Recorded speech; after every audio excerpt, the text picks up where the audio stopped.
जय श्री राम।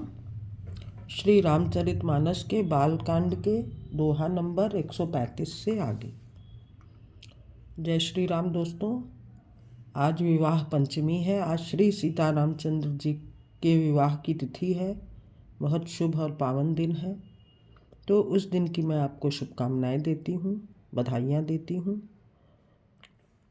और आइए आज अब हम रामायण का पाठ शुरू करते हैं। तो प्रस्तुत प्रसंग में श्री नारद जी को जब उनके मुताबिक उनकी इच्छा पूर्ति नहीं हुई और भगवान विष्णु जी ने उनके हिसाब से उनको इच्छित वर नहीं दिया तो वे नाराज हो गए और उन्होंने 2 रुद्र के गणों को श्राप दे दिया और भगवान श्री हरि विष्णु को भी श्राप दे दिया नाराज होकर। तो प्रस्तुत दोहे में इसी प्रसंग का वर्णन है। तो अब मैं पाठ शुरू कर रही हूँ। जय श्री राम। पुनि जल दीख रूप निज पावा, तदपि हृदय संतोष न आवा। फरकत अधर कोप मन माही, सपदि चले कमलापति पाही। मुनि ने फिर जल में देखा तो उन्हें अपना असली रूप प्राप्त हो गया। तब भी उन्हें संतोष नहीं हुआ। उनके होठ फड़क रहे थे और मन में क्रोध भरा हुआ था। तुरंत ही वे भगवान कमलापति के पास चले। देहो श्राप की मरिहऊ जाई, जगत मोरी उपहास कराई। बीचहि पंथ मिले दनुजारी, संग रमा सोई राजकुमारी। मन में सोचते जाते थे, जाकर या तो शाप दूंगा या प्राण दे दूंगा।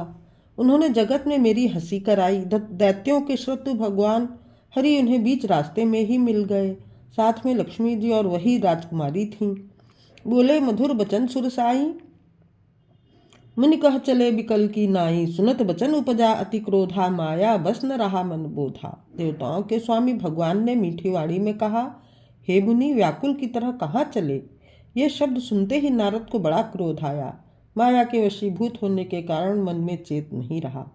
पर संपदा सकहु नहीं देखी, तुम्हरे ईर्षा कपट बिसेखी। मथत सिंधु रुद्रहि बौरायहु, सुरन प्रेरि विषपान करायहु।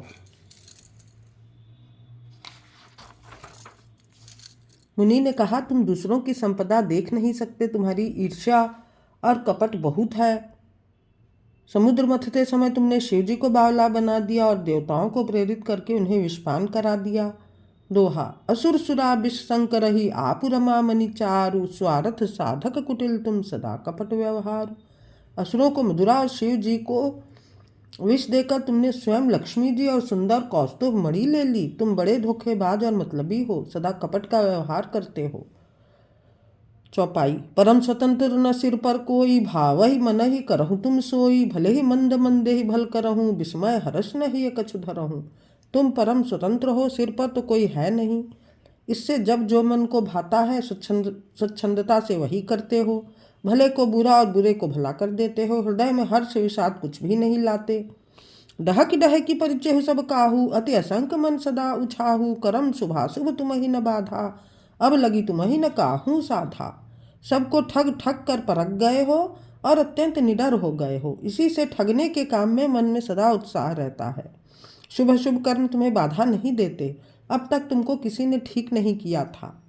भले भवन अब बायन दीन्हा, पावहु गे फल आपन कीन्हा। बंचेहु मोहि जवनि धरी देहा, सोई तनु धरहु श्राप मम एहा। अब कि तुमने अच्छे घर बना दिया है, मेरे जैसे जबरदस्त आदमी से छेड़खानी की है, अतः अपने किए का फल अवश्य पाओगे। जिस शरीर को धारण करके तुमने मुझे ठगा है, तुम भी वही शरीर धारण करो, यह मेरा श्राप है। कपि आकृत तुम कीन्ही हमारी, करिहहि की सहाय तुम्हारी। मम अपकार कीन तुम भारी, नारी बिरह तुम होब दुखारी। तुमने हमारा रूप बंदर का सा बना दिया था, इससे बंदर ही तुम्हारी सहायता करेंगे। मैं जिस स्त्री को चाहता था उससे मेरा वियोग कराकर तुमने मेरा बड़ा अहित किया है, इससे तुम भी स्त्री के वियोग में दुखी होगे। दोहा।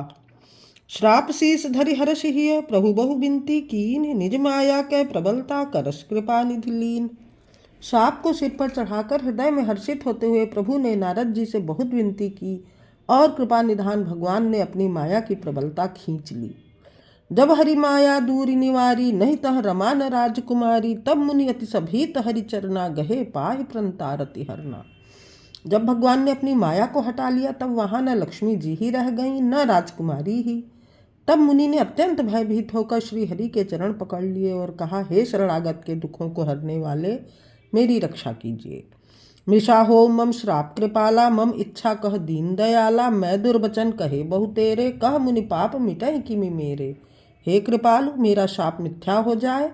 तब दीनों पर दया करने वाले भगवान ने कहा कि यह सब मेरी ही इच्छा से हुआ है। मुनि ने कहा, मैंने आपको अनेक खोटे वचन कहे, मेरे पाप कैसे मिटेंगे। जपहु जाय शंकर सतनामा, हुई है हृदय तुरत विश्रामा, को नहीं शिव समान प्रिय मोरे, अस्परतीत तजहु जनि भोरे। भगवान ने कहा, जाकर शंकर जी के शत नाम का जप करो, इससे हृदय में तुरंत शांति होगी। शिव जी के समान मुझे कोई प्रिय नहीं है, इस विश्वास को भूलकर भी न छोड़ना। जही पर कृपा न करहि पुरारी, सो न पाओ मुनि भगति हमारी। अस उर धरि मही विचरहु जाई, अब न तुम्हि माया नियर आई। हे मुनि, पुरारी शिव जी जिस पर कृपा नहीं करते वह मेरी भक्ति नहीं पाता। हृदय में ऐसा निश्चय करके जाकर पृथ्वी पर विचरो, अब मेरी माया तुम्हारे निकट नहीं आवेगी। दोहा। बहुविधि मुनि प्रबोधि प्रभु, तब भय अंतर्धान, सत्यलोक नारद चले करत राम गुणगान। बहुत प्रकार से मुनि को समझा बुझाकर ढांढस देकर जब प्रभु अंतर्ध्यान हो गए और नारद जी श्री रामचंद्र जी के गुणों का गान करते हुए सत्यलोक ब्रह्मलोक को चले। हरगन मुनि जात पत देखी, विगत मोह मन हर्ष बिसेखी, यति सभीत नारद पही आए, गहि पद आरत वचन सुनाए। शिव जी के गणों ने जब मुनि को मोह रहित और मन में बहुत प्रसन्न होकर मार्ग में जाते हुए देखा, तब वे अत्यंत भयभीत होकर नारद जी के पास आए और उनके चरण पकड़कर दीन वचन बोले।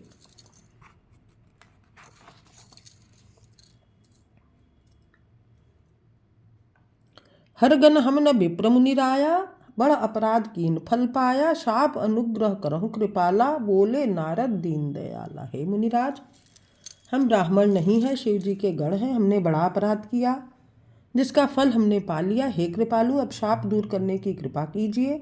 दीनों पर दया करने वाले नारद जी ने कहा, निश्चर जाय होहु तुम दोऊ, वैभव विपुल तेज बल होऊ, भुजबल विश्व जितब तुम जहिया, धरि हैं विष्णु मनुष्य तनु तहिया। तुम दोनों जाकर राक्षस हो, तुम्हें महान ऐश्वर्य तेज और बल की प्राप्ति हो। तुम अपनी भुजाओं के बल से जब सारे विश्व को जीत लोगे, तब भगवान विष्णु मनुष्य का शरीर धारण करेंगे। समर मरन हरि हाथ तुम्हारा, हुई हूँ मुकुत न पुनि संसारा, चले जुगल मुनि पद सिर नाई, भय निशाचर काल ही पाई। युद्ध में श्री हरि के हाथ से तुम्हारी मृत्यु होगी, जिससे तुम मुक्त हो जाओगे और फिर संसार में जन्म नहीं लोगे। वे दोनों मुनि के चरणों में सिर नवाकर चले और समय पाकर राक्षस हुए। दोहा। एक कल्प यही हेतु प्रभु, लीन मनुज अवतार, सुररंजन सज्जन सुखद हरिभंजन भूमि भार। देवताओं को प्रसन्न करने वाले, सज्जनों को सुख देने वाले और पृथ्वी का भार हरण करने वाले भगवान ने एक कल्प में इसी कारण मनुष्य का अवतार लिया था।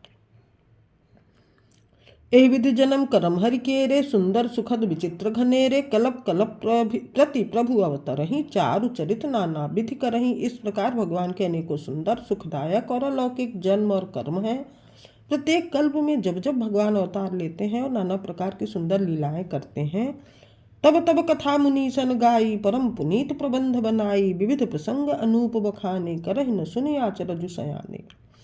तब तब मुनीश्वरों ने परम पवित्र काव्य रचना करके उनकी कथाओं का गान किया है और भांति भांति के अनुपम प्रसंगों का वर्णन किया है, जिसको सुनकर समझदार विवेकी लोग आश्चर्य नहीं करते।